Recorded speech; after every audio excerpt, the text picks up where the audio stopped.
Welcome, DEF CON. It's another night of movie night with Dark Tangent, and we welcome you all. And this is an open channel. Please shoot any questions. But I will start with a little bit of introduction before I even get Sarah to start or Maggie. So this movie, Sarah will tell how she felt this started. I will start by saying this movie took almost 4 years of making from my perspective. And this is one of the most inclusive movies with the community because we were filming in DEF CON, we were interviewing people from DEF CON. Everybody were allowed to speak up, share their opinion. They all were very friendly with the movie crew. It's such a loving environment and the vibe and the energy. I thank you all who have been participating in making this movie. We're still waiting for Dark Tangent to dial in because, again, we have changed the schedule, as you probably realized in the last moment. So we're just getting up with the schedule. Sarah will tell, again, her perspective as director. I can tell you that from all the material we had, some of the most important stories never made to the movie because of how you make the movie accessible. You cannot introduce too many characters. You cannot introduce concepts that are too complex to be explained for general audience. So for us as hackers, some of the most important stories were never told, or maybe they will be told later. I will Sarah.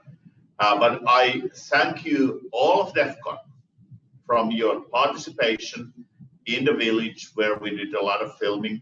I also so much welcome the community support because some of the clips we didn't make actually didn't come from anything else than community reaching out to us.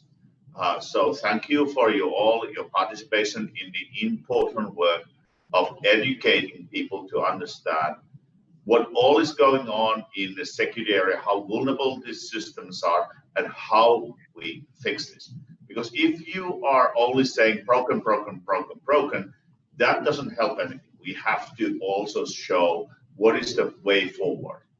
And when we are going to go this talk and all the questions and all the discussions, the most important thing is wherever you are in the world, if you're eligible to vote, you should never think anything we say to be discouraging you to vote.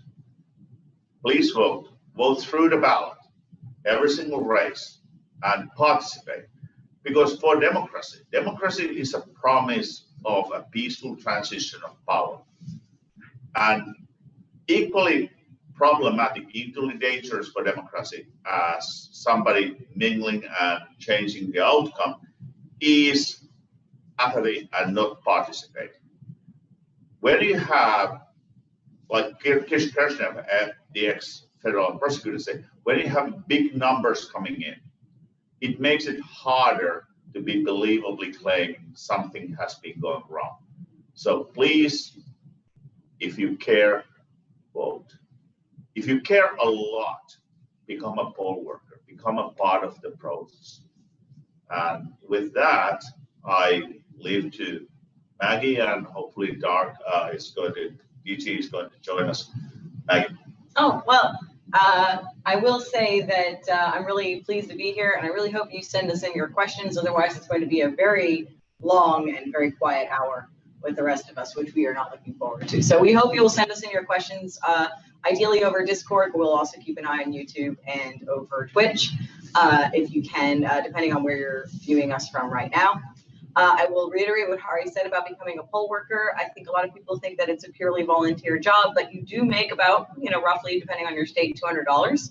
It's not a totally wasted day. You get to meet your community. I've done it several times, and I really enjoy meeting my neighbors and the people who care about my community with me, alongside me. It's a very rewarding day. And if you've ever been like viscerally angry about long voting lines and wished you could do something about it, it is literally the thing you can do about it.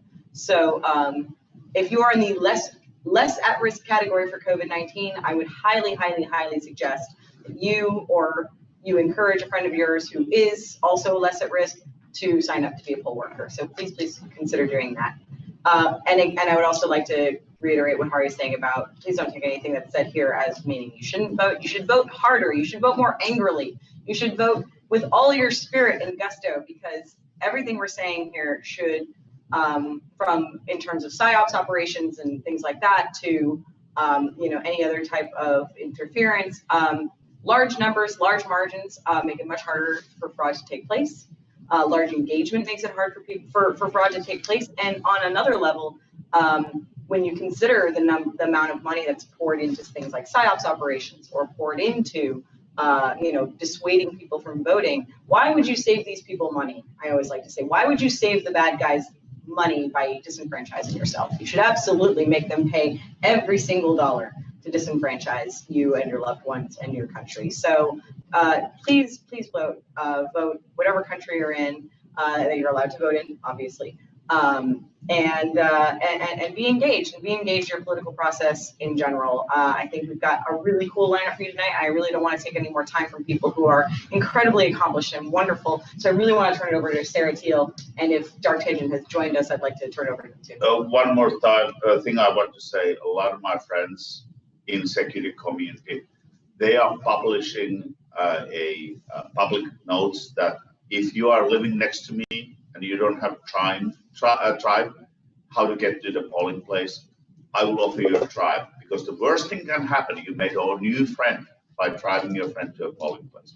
And now to Sarah Teal. And Sarah I have known over a decade, and she was also producer of the previous HBO documentary Hacking Democracy, which was so funny that today there was a panel which has picked up our previous documentary's name, Hacking Democracy, as the name of their panel. And none of the people in that panel actually was in the previous movie. So Sarah, and they didn't pay us copyright, so we should be mad about that. We should sue them. So Sarah, please introduce. Got stuck.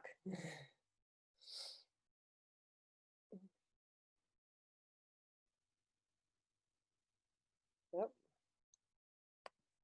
Stuck. I think. Oh, no, there she is. Oh, it got stuck. I'm not sure why. I'm sorry about that if it was me. But very good to be here. And I will just reiterate what Hari said about DEF CON. The very first shoot we did for Kill Chain was actually at DEF CON 2017, and the very first ever voting machine hacking village. And Hari certainly, nobody knew quite what was going to happen. We didn't. And we had this crew, and the room was so crazy and so full that the cameraman had to stand on the table in order to be able to film. And I spent most of my time hanging onto his legs, making sure he wasn't tossed off. So it was amazing. It was a really incredible few days. So that was the beginning. That was the beginning of the film. And the reason it took so long was several things. One is that HBO initially didn't want to do it. Nobody really wants to do a documentary about voting. They think it's boring. And I've just never understood that, that the technology is too hard to understand. But it's so fundamental. It's so fundamental to our way of life. So we were very committed to sticking with it. And as Hari said, I've known Hari since, 2004, 5? So it took some time persuading people also that we wanted Hari to be the center of this film, even though he is Finnish. And sometimes a little hard to understand. But Hari also always said that it wasn't about him, it was about the community, and that he wanted all these other people involved who bring their own expertise to the table. So right, Hari, right from the start, he said, no, it's not, it's a whole bunch of us. So we traveled all across the country. We met a lot of Hari's friends. And it was fascinating. And as Hari said, there are things that are missing that all of us feel terrible about, but there are a lot of DVD extras. There are up on YouTube, in fact, on HBO's YouTube channel, lots of the bits that weren't in the film, they're up there. So do go and check those other bits and pieces out as well. But it's a challenge making a film about a machine and hacking into a machine, and you know, there's only so many machines that you can show. But I hope we pulled it off. But it was certainly fascinating. I second Sarah. That's exactly what happened. This is not a story of a individual. This is a story of a community who took this issue to its heart. Right. In a sense, it's kind of funny that now we say it takes a village, because we built the village and it took the village. So nothing of this could have happened without the community, which raised to occasion. And the movie itself shows only the American village. But we have a movement right now in this area where so many people have raised to occasion in their own countries. They have built their own villages of our kind. They have addressed their own system issues. And there are so many stories, funny, hilarious, sad, tragic.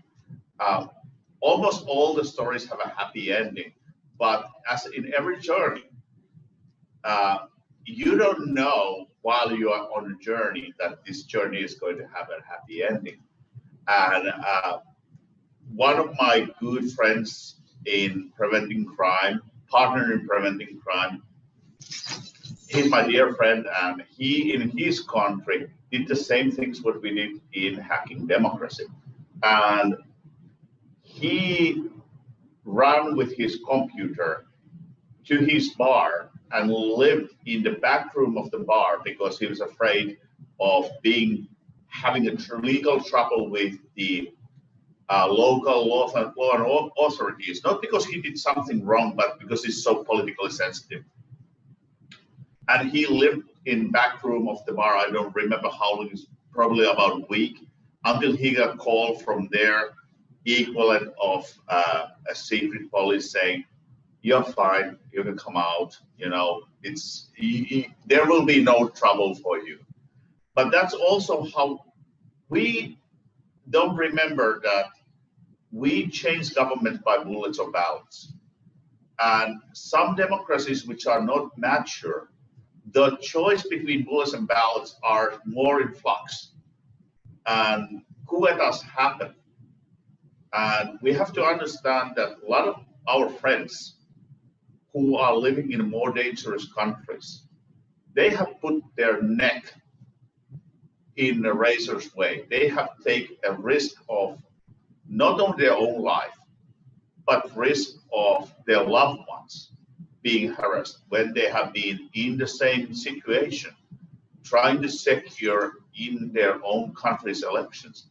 And we haven't lost a friend in this battle, which is amazing and testimony for the goodwill of humankind. We actually have a question that came in. Yeah, we do. So, well, we actually have more than one. I'm going to start with. Oh, nice. Yeah, we're rolling right along here. One of them said, "Hey, states often require the VVSG standards to be met. How are the states doing that, Hari?" So VVSG means Volunteer Voting System Guidelines. That's in the United States. And we have been touching that topic in a number of talks today. First of all, in the United States, we don't have a mandatory standards which anyone is required to follow. I think it's, as a person who was born in Europe, it blows my mind. That's one of the three things which I don't understand how it's possible, but it's real.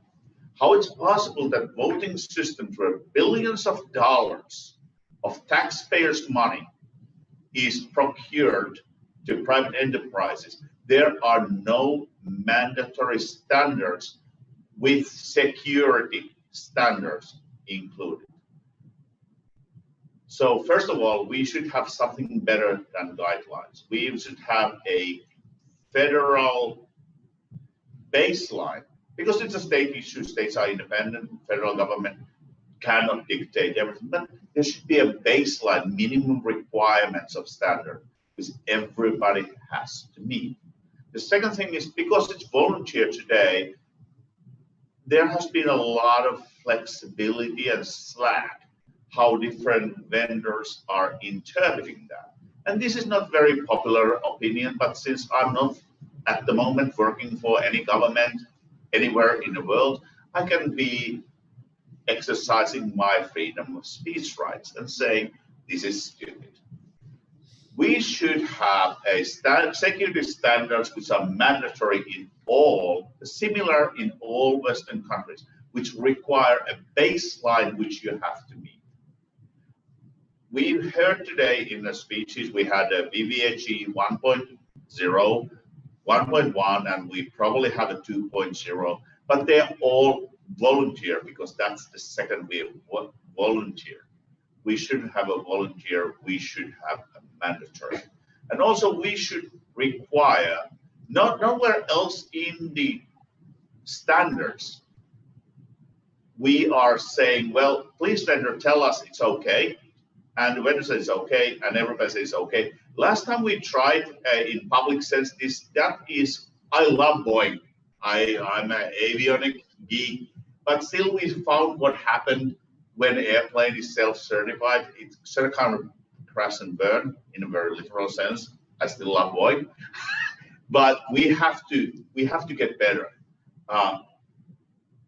No bank would accept a ATM certified this way. No critical infrastructure would allow this kind of thing. We have to make mandatory standards, and then that baseline should be mandatory to be with all the states, because I believe, I'm a capitalist, I believe in free market, but free market cannot solve all the problems. And free market wants to make money, and that's okay. I like money myself. But also, if you don't set up the standards, if you don't set up the minimum requirements, that is costing you extra money, and you would make more money by not doing what you need to do. Elections are national security issue. And if you look at the other parts of national security, whether you go to Department of Defense, whether you go to other places other than DOD, which have a similar number of letters in their names, the standards are more strict and more enforced. And if you go to PCI DSS for payment card industry, they are strict. If you go to HIPAA, which is more relaxed, but it's still stricter, nowhere in our daily life where life and death, life or death, is the natural consequence of not doing the right thing.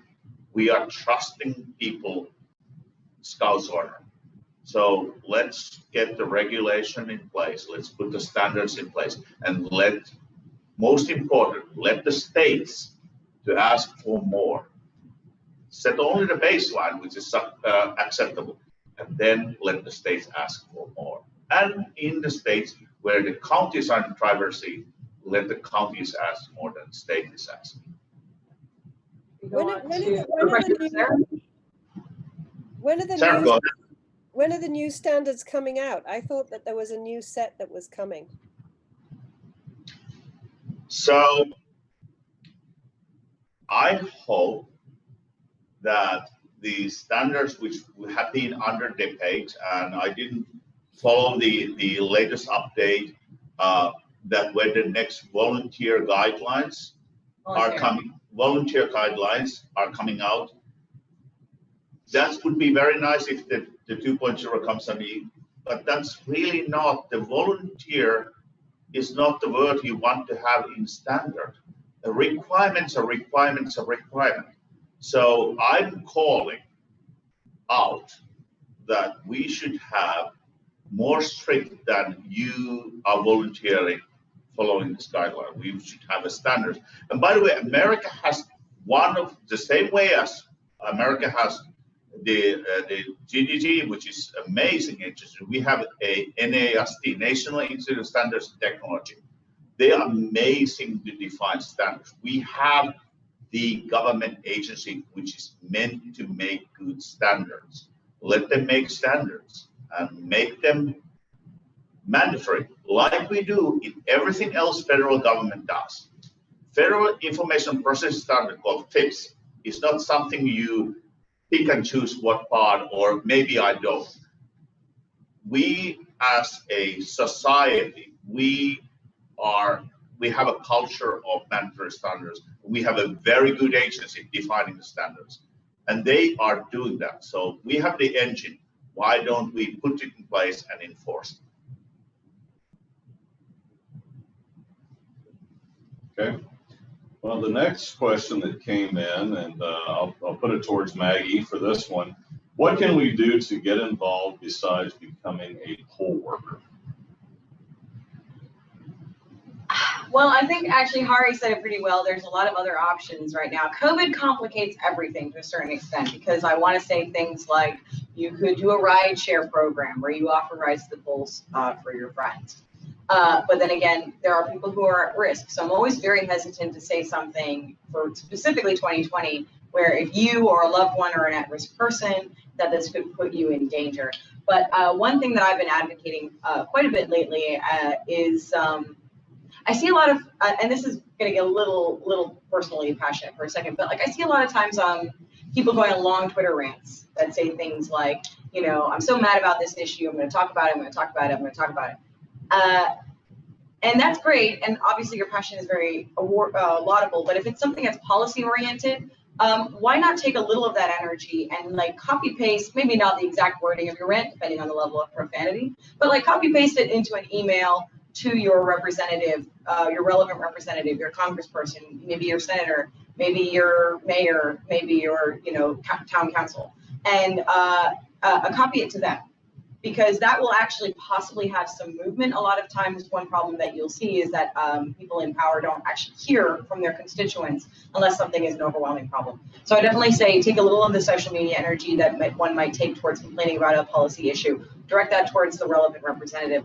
I would also say if you care about this issue, definitely also bring this up to your town clerk, bring this up to your relevant body, your Secretary of State, if you're an American, about concerns you have election security. Ask them, put them to the fire about what are they doing, because it is this groundswell of support that comes out of things like the Voting Village, not comes out of it, but is supported by it, which is informed by it, that has led to so much of this improvement. Obviously, if no one cared, you know, everyone would just take the easiest route. That's just human. It's just human life. So if you care about an issue, please reach out to the people who are actually in charge of that issue and make your concerns known in a polite way. We don't want to get in trouble. But I would say those are things you can do.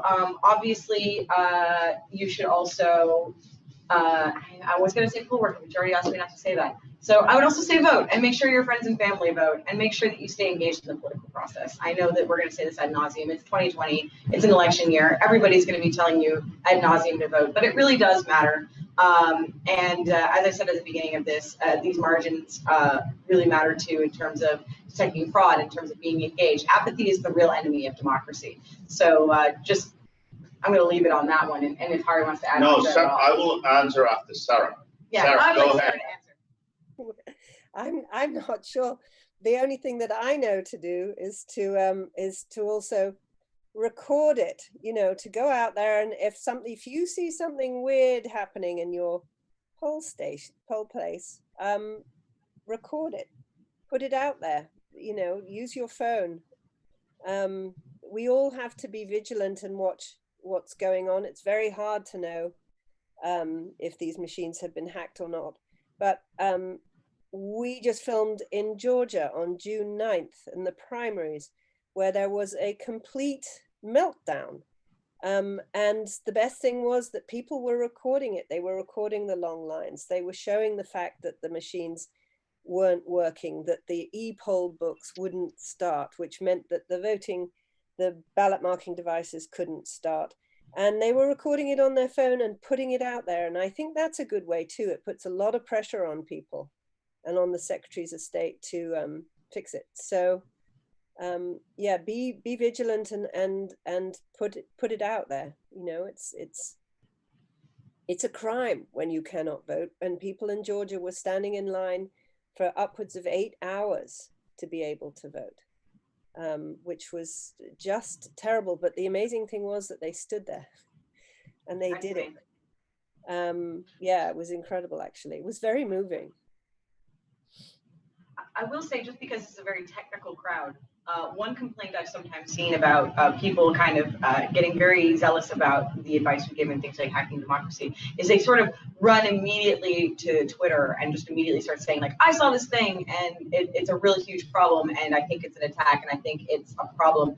And I would say, obviously, that's not necessarily the wrong thing to do. I would not dissuade that, but I would say sometimes there are problems that are known about. There are sometimes things that might seem like problems, but are not bugs, they are features.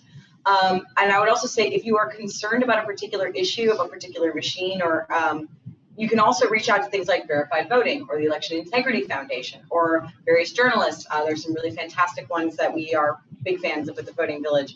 And a lot of times when you're doing this, it's a responsible disclosure thing. Speak with somebody who's in this field, and they might be able to either tell you, yes, that's completely unusual and we are very alarmed, we want all your documentation, or yeah, we're aware of that for a really long time, or no, actually that's something that's supposed to happen. I just anecdotally, I remember once I was working the polls in a middle school, and a bus pulled into a middle school of all places. And somebody complained to me, oh, they're busing people to vote illegally in this election. What are you going to do about it? I was like, well, no, it's a school bus because we're at a school right now. It's really nothing. So there is a possibility of misunderstanding. So speaking with somebis in the field is something I would just recommend. It's not telling you what to do, but it doesn't hurt. The most certain way of finding in this space a crackpot, someone who is not there, is by someone who starts the statement saying, this is easy. There's nothing easy in elections. This is the hardest security problem we have. There's no counterpart in financial industry. There's no counterpart anywhere. So when something starts, it's easy. You know, that person have no idea what that person is talking about. The second thing is,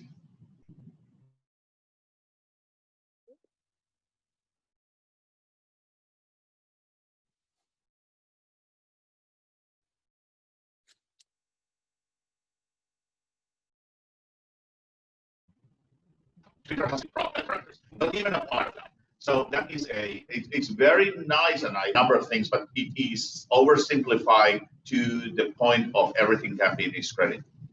Now to the answer I want to give. The answer is your local election official in most of the United States is an elected official. That person don't have the job qualification or the required training. And most of them are amazing people trying to do the right thing. Help them. They are not your enemy. They are people who need help. They are elected and they don't have a training. They don't have a job description they need to meet.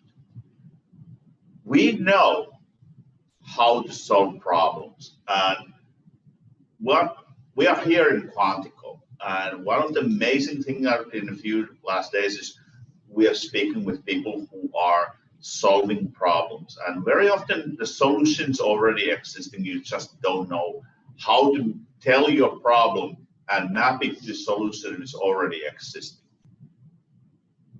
Elections, we don't have any other way of doing this right now than paper ballot and hand-marked paper ballot. If you take a computer between you and your vote to make barcode, you are losing a lot of these things. The most important thing is that the voter records the voter intent, which is a legal term, to permanent media, which we lovingly call paper, with a pen, which is something you can hold in hand. We have here a machine which is originally conceived to help disabled voters and people who have special interest as they cannot use a pen. The rest of us, we should use a pen. mark the paper, because now there's something we can go back. If we have any kind of doubt, we can go back to that paper and we can interpret what the voter wants. We have a very simple technological risk limiting audit, which is amazing because it's cheap, it's quick, and it allows public participation. We can open the doors, and if your laws allow you to have a beer, you can have a beer and you can watch and you can participate and you can see yourself the machinery of democracy to prove you the results. So if you want to help, ask, why don't we have hand-marked paper ballots? Why don't we have risk-limited audits? And why, especially after the coronavirus goes away, why don't we have this as a public event where everybody can observe and participate? Because again, democracy is based on trust. Trust is fragile. So let's make evidence-based. Let's make parties. This is not their democracy, it's our democracy. Let us in. Let us all be part of this. And let us own the problem instead of an official saying we had it. Because we as a hackers, we as security experts, we always know when someone says, I got it. It's like, yeah, you're lying. That's the first thing. There's two most dangerous things you can say. Another is, I got it. Another, oh. That's another thing we know from. So ask your local officials who are elected, why don't we have hand-marked paper ballots? Why don't we have risk limit audits? If you ask those two questions, you are helping not only America, but wherever you're in the world, this to be more trustworthy, more transparent governance. So what we're gonna do is we got a lot of questions now coming across. We actually got a lot of questions now. So We were we're stalling a bit there, but now we've actually gonna got have time to questions. keep them going. Okay, we gotta do the 2 minutes, All right, there we the go. sweet stuff. 2 minutes, then we go. Now I'll have time. I see we also have Jeff Moss here. Oh, we have Jeff Moss. Let's Jeff, have Jeff yeah. Moss. Maybe, Jeff, say something. He's coming. Matty, Here we are. There we go. all right, Jeff. Hello. Where are you in Seattle? No, I'm in Singapore. Wow. All right, that's why you're perfect with time zone. Have you man here? Yeah. So let me see if I can get my camera working. All right. There you are. Yay! Hey there. Singapore just had its election about a week, well, maybe 2 weeks ago. And so it was fascinating to watch how their election process works. It was very fast, like less than 10 days. And I'm so jealous. the day of the election is a national holiday, and the citizens are legally required to vote, or else you lose your right to vote. So pretty serious. Good. So let me just say one thing what Jeff just said. American democracy has, you have a right to vote or not to vote in local elections. But there are very notable Western democracies and Western Singapore, we can have like Portugal, the Belgium, Australia, where voting is mandatory because participation is so important. Thank you, Jeff, for joining us. Yeah. No, we gotta find a question for you. So the next question is for anybody who wants to jump in here. Did any states take steps to discontinue vulnerable voting machines after Kill Chain went live on HBO? Sarah, start. I will follow with you. I'm not sure. Do you know of any states, Harry? That It took years after the first one, so let's be No, fair. no. Well, first of all, I would say that technically after Kill Chain, none, because Kill Chain came out on 28th of March, but Yeah, and COVID happened. COVID happened, but influence by our previous movie was already Georgia and a lawsuit which forced them to change. It has been not good thing, but nevertheless, that's what happened. That happened because of them. Okay. You're good. Keep going. Audio's good. Oh, the audio is good. All right. But remember that Kill Chain only came out in the end of March, in the middle of coronavirus. And an election year. An election year. So it's too late to make changes. But our previous movie, which Sarah Teal was also producing, we influenced a lot of change, not only in the United States, but around the world. Eventually. And also we drove Diebold out of business, so that was pretty good. Yeah, for real. For real. Don't forget the impact of the voting village had a pretty enormous impact, at least on what was it, Maryland, a couple of states. Yeah. Right. Oh, so absolutely. Liz Howard, if you are watching, hats off for you. Liz Howard changed the whole election system.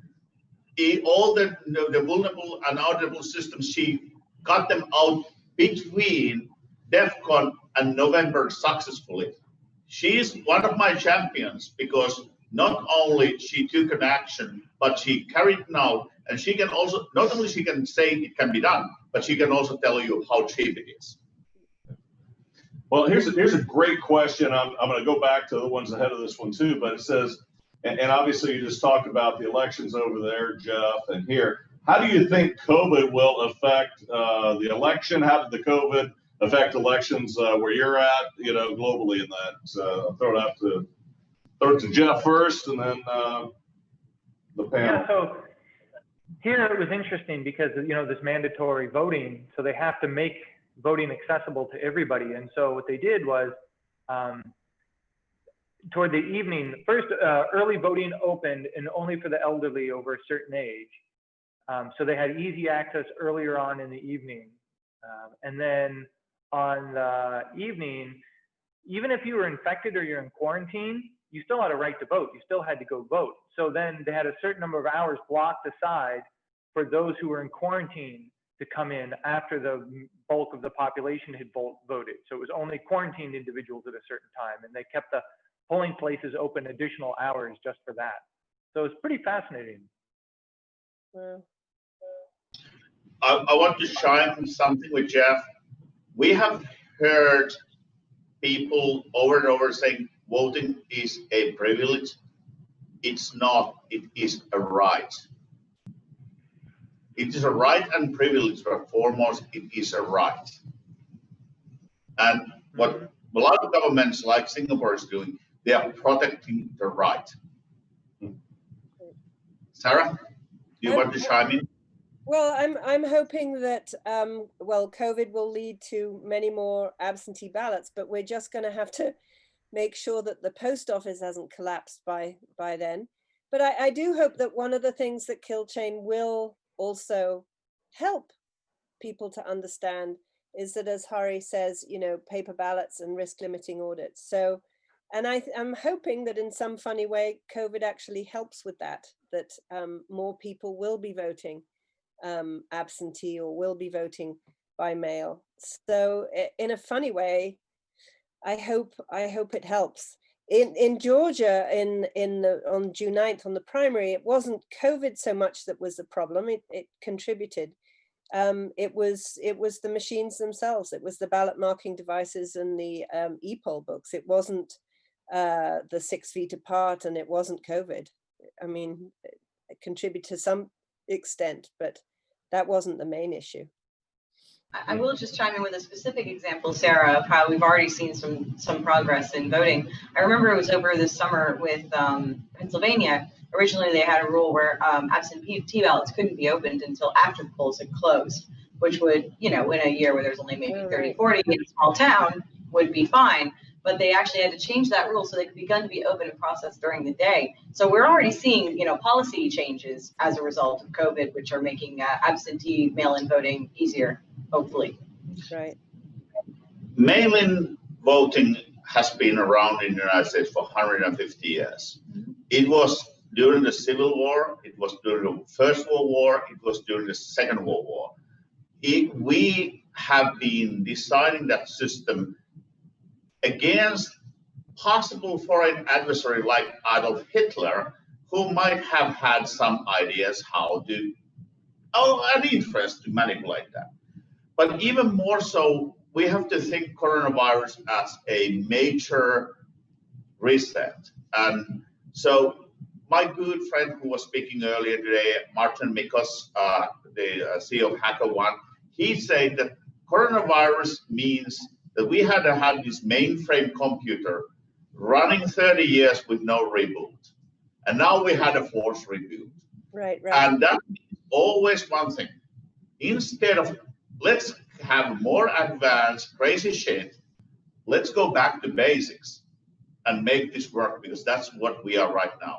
So I do see coronavirus as a lot of the snake oil salesmen sees it as an opportunity, but for us, this is a great opportunity for us to see. Let's figure out critical infrastructure as whole. A lot of part of our society, which are important for everyone for us. Let's figure out what we have missed when we were going 100 miles an hour and figure out how we make this work so that when we restart this, we can go faster to the right direction. I'm not a Luddite, but this is a great opportunity. It's a horrible situation. Let's turn this to the best it can be. All right, here's a great technical one, right? What should one do when one has serious concerns about a process vulnerability which the state/county mostly seem to dismiss as, yes, that's possible. Doing so would be illegal, and we think we have protections without saying what those are or having any faith that they are sufficient? I'm leaving that with you. All right. So first of all, if that question is the United States, you should contact a neutral third parties. We have Election Integrity Foundation. We have a number of other places where you can contact. We have the contacts in the government. As we have been saying, if you see something, say something. And I understand the underlying, read between the lines, the concern, what is the backfire. Be in touch with us. We are being in touch with the government and help that right concern to be addressed by the authorized government entities and get that addressed. Please speak out. Please get in touch. And please send a message anonymously or with your name, whatever you are comfortable. The worst thing you can do is be silent. Okay. I'm going to jump to another one here, Maggie. It's going to come your way because you asked for it from Whale Lord, okay? This is exciting, okay? Assuming you are passionate about all voters voting, again, I say all, nonpartisan, can you describe what about voting makes you passionate? I'm asking because I can only understand being passionate about those who agree with my views voting. All right. This was something I requested back before Jeff and Sarah. I mean, well, Sarah was here, but I would love to hear from Sarah too, but also Jeff, and I'd love to hear from him on this question as well. But I will say, what made me excited about this question was I was in Estonia at one point, and we were studying internet voting. And we had, in a bar, this is all very casual, I'm not going to name any names here, it was fine. We had brought up that we had found certain vulnerabilities. You can go to estoniaevoting.org and see the report. And we were concerned about them, and we were bringing it up to a random Estonian person, we shall say. And I said, I'm worried about this hacking that's possible in your system. And the guy said, what, more or less, what does it matter if the right person wins? And I was stunned, and I'm hoping this will answer your question, but I was stunned by how short-sighted that is, right? Because if you're only going to fix the system so that the right person wins, you're basically now backdooring the system so that anybody can change the results away from the will of the people who are going to be impacted by this legislation or this candidate or this policy. And now it's just a total free-for-all financially or power-wise. It could be a good measure for helping your country or destroying it, for example. So if you're going to open this back door, I think every security expert can sympathize with this. We're just going to open this back door for the good guys. Oh yeah, that will work. That will never be exploited for the bad guys or somebody who could be out to get you for any number of reasons. So to use that as a jumping off point, first of all, as a security expert, I have to be, excited about securing the vote so the vote is recorded accurately. That's a big thing. The next thing is, though, I have to, as a believer in democracy, which I truly am, believe that there is a certain sanity check in 51% of the people or so, a majority needing to believe, to agree with something, to believe in something, to analyze something, to engage with something. And if you get rid of that, or if you falsify that, well, what are you left with then? Where is the sanity check? Where are we anymore? How quickly are you in a dictatorship or an oligarchy, or just somebody else getting some activist in some script kiddie in who knows where, deciding what your life is going to be. So yeah, I believe in these things extremely passionately. I think you should too. And I think that you need to believe in democracy if you live in one beyond your own beliefs. And if you don't think it's going in the right direction, you have to influence it. You have to be involved. I want to kick it off to other people who are older and wiser than me, though. That was a bad way of saying it. Who are wiser and more experienced than me. Well, actually, Jeff, you said something in the movie. This is the everything issue. Would you like to shine with that? Where did he go? I think we might have lost him. Oh, no, we scared him no, away. I'm unmuted. Kills my D&D campaign. So I'm sure I said something fantastically witty. I can't remember what it was, though. What you said was, this is an everything thing. You said it's not just, about the presidential election, it's an everything thing. It's yeah.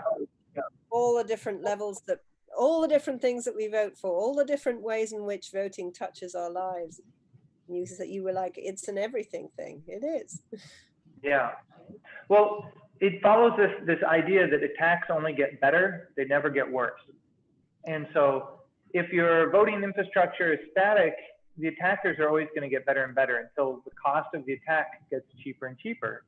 And so right now we have these fantastic debates about Russia or China or whoever, but pretty soon it's not going to be China and Russia. It's going to be like your local politician, or it's going to be like an organized crime group, or it might be a protest group, or it might be a pressure group or a PAC.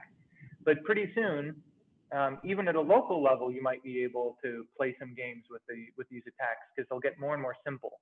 And so if we don't start addressing it now at this early moment, you could wake up 5-10 years from now and you won't have trust in any of your elected politicians at any level. Right. Yeah, we really have to be. The thing that amazes me actually was something that Rick Barron, who is the head of elections for Fulton County in Georgia, said. And he said, we secure our machines, we lock them up. We put them in a room and we lock the door. The level of understanding about how a hack occurs with election officials can be stunning. It's like they don't understand at the most basic level how a hack happens. I want to say one thing. Local election officials try to do the best they can. Yes. They don't have access to the resources. And the one thing was they are not security experts. They don't understand that securing a Lego block doesn't mean that your Lego house is secure. So it's all about, at the end of the day, it's also about the whole deployment. So we are missing so much in the communication. We as a security experts, we have to get the message, because something was so natural for us. Like Jeff and I, we don't even know how to anymore communicate most principal things, how secure blocks can make insecure systems. And the arguments are for people who don't have the background we have, 30 years of hacking and breaking shit. Breaking stuff. Pardon my French. It's like that is beside the point. If you don't secure everything, you haven't secured anything. Right. So this is a fun one. Do we know what percentage of machines that the code has been reviewed by neutral third parties, and do any of them have the capability for poll workers to check the signatures of the software, bootloader, OS, etc., on the voting day and confirm it's the same software that has been audited? I think Jeff, you're giving them way too much credit. Nothing is digitally signed and nothing is updated, and I believe the laws prevent the software from being updated unless it's been re-audited, and that costs money, so that doesn't happen. So it's sort of like you're trying to solve this advanced scenario when we're still at the very basics. Right.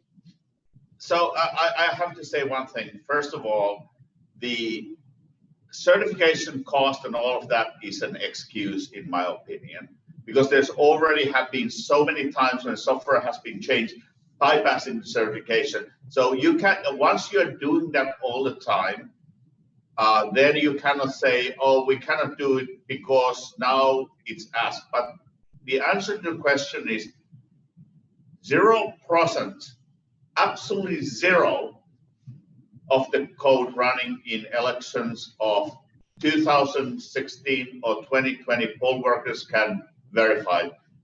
Zero.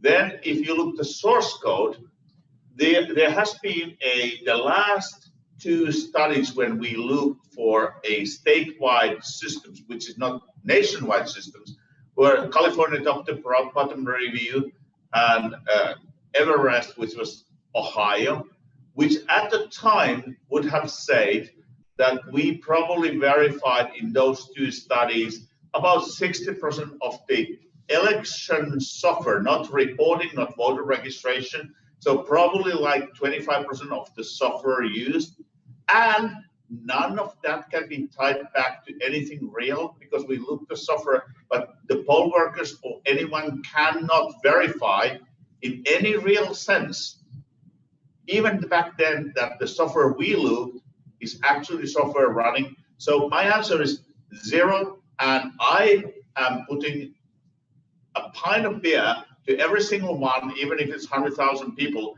who can prove me otherwise. All right, here. Now this one here, I'm gonna skip over one. I'm gonna come back in that, but I think that, you know, I'm gonna throw this one to Sarah next. It says, in areas like Seattle, the public can watch the ballots being verified, but this has been suspended but because of COVID. However, now they have cameras to watch. Is this a common practice across the US where everybody can sit there and watch the ballots being verified? Wow. So, Sarah. Well, no, I might have to defer to Hari on this because I don't think it is common practice, and every time we've tried to watch the ballots being counted and verified, we've been shooed out. So constantly. So that they would have cameras. I don't know who would be sitting there and observing the cameras, but Hari, have they started doing that? Hey, this was a question of Yowza. I want to party, okay, with the person that asked this question, okay? But go ahead. So we are, as every single society, we are separated by common words. We use word verified, but we don't agree what verified means. Right. I have not seen anywhere in the world anything in my whole lifetime as a ballot be verified by camera view. Not even in a most relaxed way of verified in my vocabulary.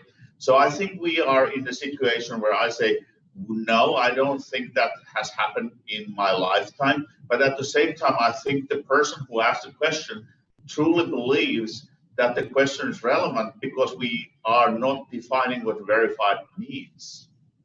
Right. Yeah, I don't know how that would actually happen, but also people tend to not want it to happen. They don't want these things to be verified. So I don't know. All right. I don't know how you would do it on camera. All right. So and this goes out to anybody, right? Given the decentralized nature of U.S. elections, do you believe any federal improvements or changes to the system since 2016 deters or mitigates any risk to the system? I will be the last one to answer because I want to answer that, but everybody else goes first. No, you should answer that, Hari, because I mean, as we point out in the film, it might be a decentralized system, but there's only basically 3 companies making the machines on which we vote. So in fact, it's a very central system. And as Hari points out in the film, there's very little difference between those companies as well. They all use the same removable media, but America doesn't have a decentralized system. right. America has an illusion of decentralized system. And America actually have many different ways it's centralized. And by the way, I'm not calling anyone liars. I'm just explaining how it's hidden. We have a low number of election technology vendors, whether you are looking the number of companies producing e-poll books, which is a separate pool than the companies which are producing voting machines, which is a separate pool than the companies which are producing voting or election night reporting systems. But there's a middle layer, which is election services companies, which are even more centralized in this. So American elections are illusion that it is decentralized. And then even if it would be decentralized, that would be negative property because the elections are tighter and tighter. So even if everything would be decentralized, one of my skills, superpowers, that I can always think as a bad person. So I can see this is my menu, this is my opportunity, because I don't need to have 100% of votes. If the margin of victory is 1%, I need only to flip that 1%. So that is a menu. Now there's a lot of opportunities, and I just need to do one thing I know to do easily. So the whole concept of decentralization is a mirage, and we should go by that. We should understand the secondary properties. So let's talk about that. Instead of using a metaphors which give you a false sense of security, let's talk about the real security properties. And we have a science of 60 years of defining those beyond the appealing terms which carry no value. Man, there was a great piece that follow on that, and we, you know what I'm saying, this is just unedited, unadulterated in that. And the comment question was, I think the degree of, in quotes, near cheating has been so obvious as of late. Long lines, removing voters from rolls, fighting to not allow paper as primary method or confirmation of machine voting, etc. It seems almost inevitable that at least a certain number of machines are not honest by design. Thoughts? Sarah? You get to the certain point in when you get involved in this issue where you just, personally anyway, where you think, yeah, it's dishonest by design.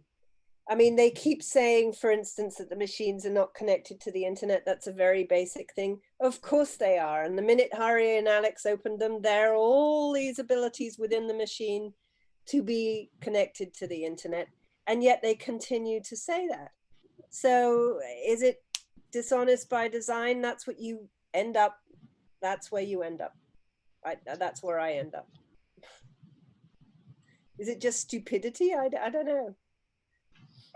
I will give a quick comment because I'm in a unique position here. Out of everybody else who has been in the voting machine hacking village, me and Matt Place were the only people who actually, under contract, we have seen the source code. Those agreements, but we are honoring them anyway. But you see the code, and there's a comment, an illegal code for that state, and then there's a code which only executes. There are things which I wish would come public and proven right, because those companies, some are already gone, but it's, from my perspective, we don't need to have a conversation about if some things were deliberately doing something they shouldn't. They were. Right. One of the scenes that is missing from Kill Chain, the scene that Hari and I both missed the most, is Brian Varner, who also looked at the code and found, you know, remote access capabilities, for instance, and all kinds of things that should not have been there and were there. Just short comment, that is not the code. He was looking into hardware and found, I'm sorry, I fought tooth and nail to have that included, but it's too complex. But oh my God, he is a hero.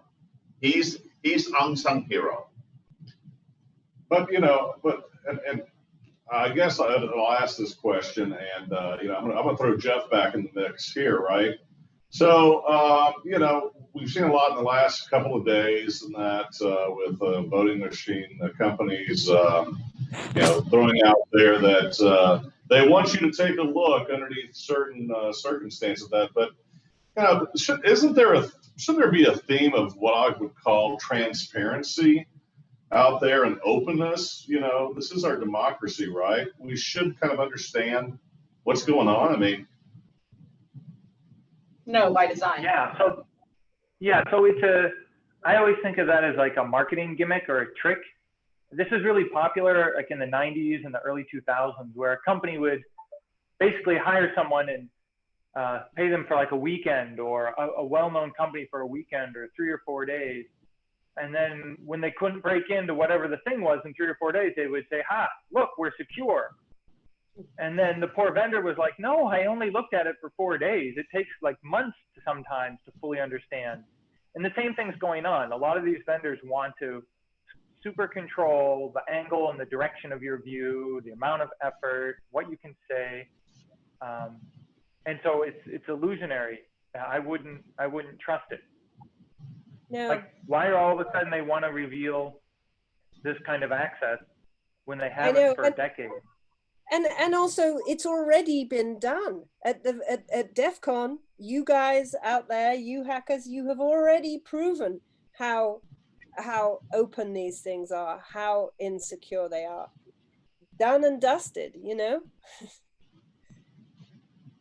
Well, also, yeah, go on. Also, I would like to point out that there are a lot of other industries where trade secrets are not allowed. The system specification for election system, we call it lovingly the law. So what part of the specification called the law is a trade secret? well, here's a follow-on, okay? This is really for Sarah on this, okay? Is there a possibility of an uncut version of Kill Chain? I no, probably not, sadly, because you know the one very good thing about doing films for HBO is that they are very, very careful, and we had to go through an extensive legal review to make sure that absolutely everything that everybody was saying was correct, and we had to provide 3 backup instances for every sentence that anybody said that didn't come from a newspaper, that was original source, to back it all up. And so it's extensive what you go through with HBO, which is really good. It should be like that everywhere. And I'm very proud of the fact that you know, Russ Michaels and Simon Ardzoni in London, you know, were very, very careful, and Hari is very careful, and everything went through. So it would be nice to put out the unofficial one, but I think it's not likely, sadly. Think about that. Everything you say, every single sentence you put out of your mouth you have to provide 3 independent sources to back everything. And by the way, that is what we did for 4 years. Yes. That is no fun. No, it's no fun. And if you know, and Russ Michaels in London is incredibly detailed about this. So he'd be saying, Sarah, no, that is not the X123, it's the X124.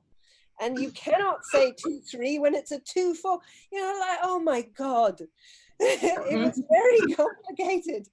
And Russ would keep us absolutely straight on all these different versions.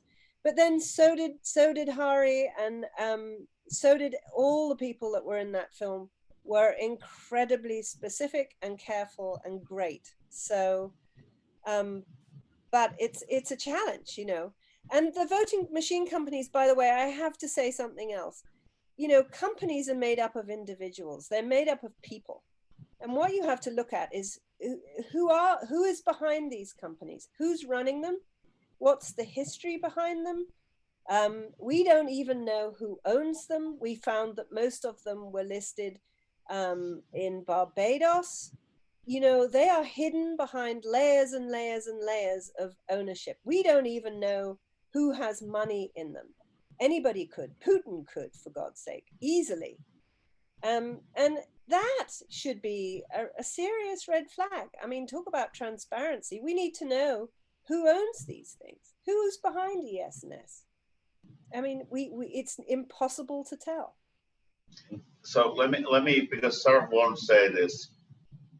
One section which we didn't make to the film, we actually looked to, and that was more the British team, to Paradise Papers and all the other leagues, and Panama Papers, Paradise Papers, all the other leagues, and we found very familiar names in very interesting consequences, and it changes your perception. Yeah. And you have to ask yourself, why the hell are they, as Hari pointed out, and it's not in the film, but there they were in the Paradise Papers, and they are listed not in Holland or not in some of these other places where you can do it as a tax haven. They're listed in Barbados. And the reason for that is because, yes, it's a tax haven, but number 2, you don't have to list your ownership. So they don't list their ownership. They get Mrs. Brown, who lives in Barbados, to sign on. You know, they pay her a bit and come in, and it's ridiculous. We do not know who owns the machines that our democracy runs on.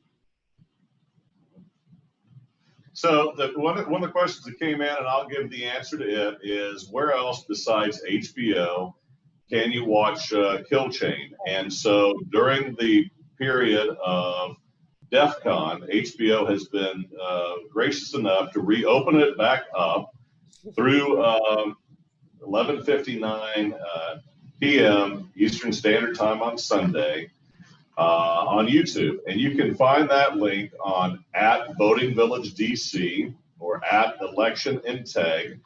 And you'll find the link there, and we'll repost it again after this tonight. If you see the nice, beautiful artwork behind us. What was the name of the artist? Mara Williams. Mara Williams redid this for us, and voting is your superpower. So you'll be able to see the link there. Following on to the whole idea of hand-marked paper ballots, they're ideal, yes, many reasons. But what then is the case of military and overseas ballots, and the use of mobile apps and other things like that, versus paper ballots? Can I pick this? Yeah. Okay. I think that's So there is a special law called Uniform and Overseas Voters Act called UOCAMA. So UOCAMA voters is, that law is a special empowerment act which is administered by FBAP. The boys and girls there do a wonderful job. But the whole thing is that a lot of things which they, in order to empower their voters, are not applying to normal US citizens. there are a lot of restrictions in their privacy, which doesn't apply to normal US citizens, and neither should. So these are a special restrictions of your own privacy as a voter, which we shouldn't look at. So I'm fully 100% and more than 100% supporting military and overseas voters, their capability of voting, but that is nothing to do how we should be working in the United States when we are in the United States soil. And we, unfortunately, we don't have a technology to do mobile voting. We don't have a technology to do internet voting. And without going too far from that, we haven't solved the fundamental problems. And the fundamental problems are in mathematics.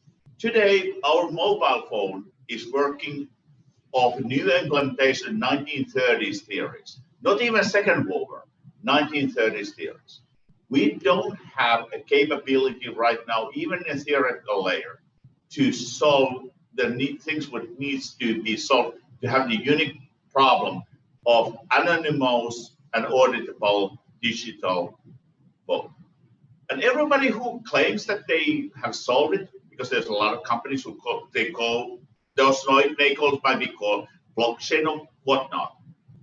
If you solve these problems, you can create a true digital cash. So that I can go to the corner store in the darkest corner of a city I wouldn't want to go and pay my hot dog to the other person.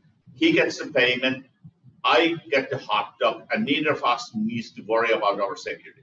Unless we have that mathematics, we haven't solved the problem.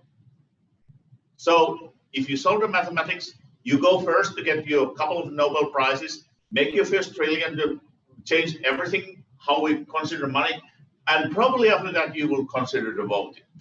Even more so, this is not America, but this is the rest of the Western world.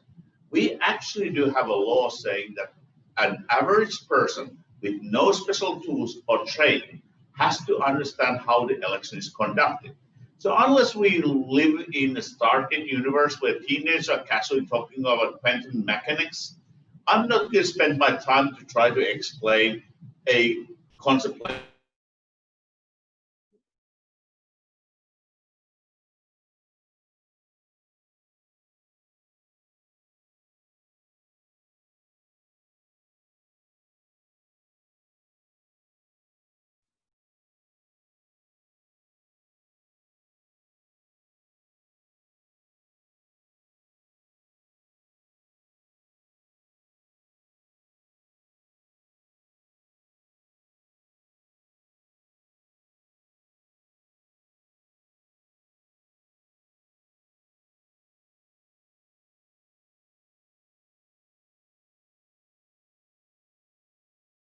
Battery.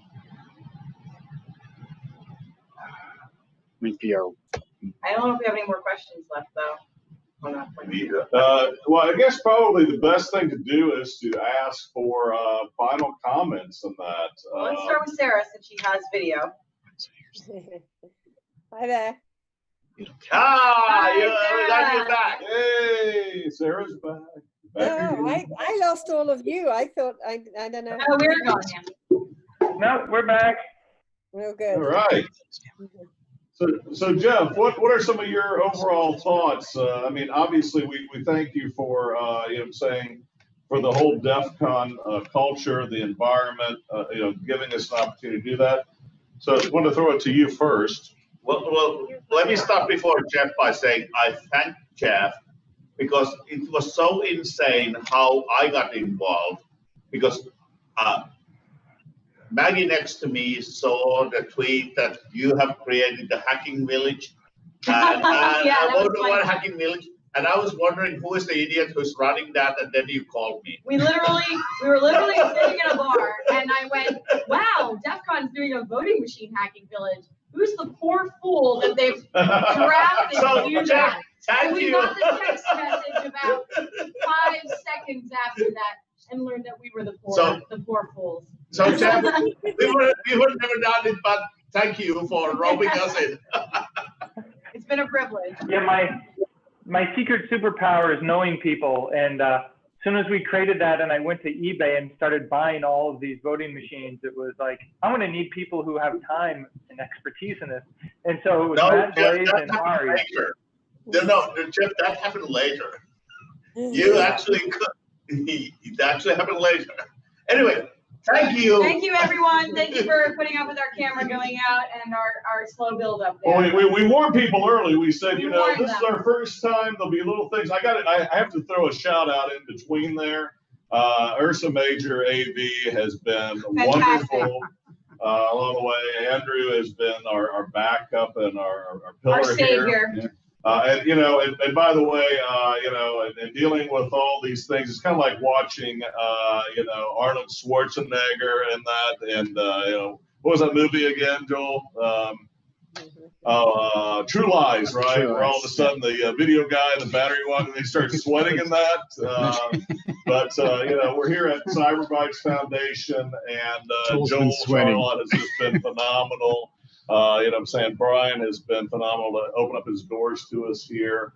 And, so there's a lot of things that go in the background. Mary Hanley for getting the links out. I mean, Mary it takes a Hanley village. is the patron saint of the voting village. Let's be fair. I mean, nothing would happen without her. Yeah, Absolutely nothing. Absolutely. Oh, the other patron saint with Jeff. Yeah, and And we like him too, I guess. and speaking of another patron saint, we should talk about Sarah and the tireless And Sarah effort. Teal and her exhaustive Wow. efforts to make this documentary, which is an incredible. I mean, look, I was working on this thing for 3 years, and you got to know, there's got to be a few times where you're thinking, this is never going to get made. This is never going to happen. And I sat down in that theater and I watched the first time, and my jaw hit the floor. I had been there for half of what was filmed, and I couldn't believe how riveted I was, and like how scared I was, frankly, by the scary soundtrack of things I had been there for, and how amazingly they were framed and directed. And I just, it's just an incredible documentary. You still got Sarah? No, but also Jeff, we cut you off. So, Yes, sorry. Please so jump in. Jeff, We're very excited. Or he's gone. Is he there? Very, very excited. I can't even remember what the original question was. Something about. No, no. Wait a moment. we're thanking you to actually kick this off. You and Jake were one of the people, but I was just cutting you off from saying the craziness how this whole started. And thank you, Jeff, for Oh, the initial. well, remember, and I don't know if you mentioned earlier, because I joined late, how this all happened in this really unique period of history in the United States with the DMCA 2000 exception, where it was illegal to do this kind of testing until there's this 4-year exemption. And we started the voting village at the end of year 1, so on year 2. So maybe you want to talk a little bit about that, but we would have been tearing this stuff apart a decade ago, except it was technically illegal for us to look at this stuff. It actually is thank you, Jeff. That is a very important part which I didn't cover. And it's actually interesting because 2 of the main co-founders along with you, Matt Blaze and me, we actually were not in the same boat in that. So we were DMCA exempt, the Digital Millennium Copyright exempt, made this all possible. And I was invited by National Science Foundation to do a paper with a number of other people. There was 30 people, and I was the only at that time for a national. And at the same thing was done by Matt Blaze with a different group. So actually, we weren't even in the same team doing the same thing. And so it's just amazing how we get together, and we didn't. This is I love how the stars aligned at some certain point of time. But yeah, without the Digital Millennium Copyright Act, would have never had this. And I don't even believe that the team where I was and the team where Matt was were the only 2 teams doing this.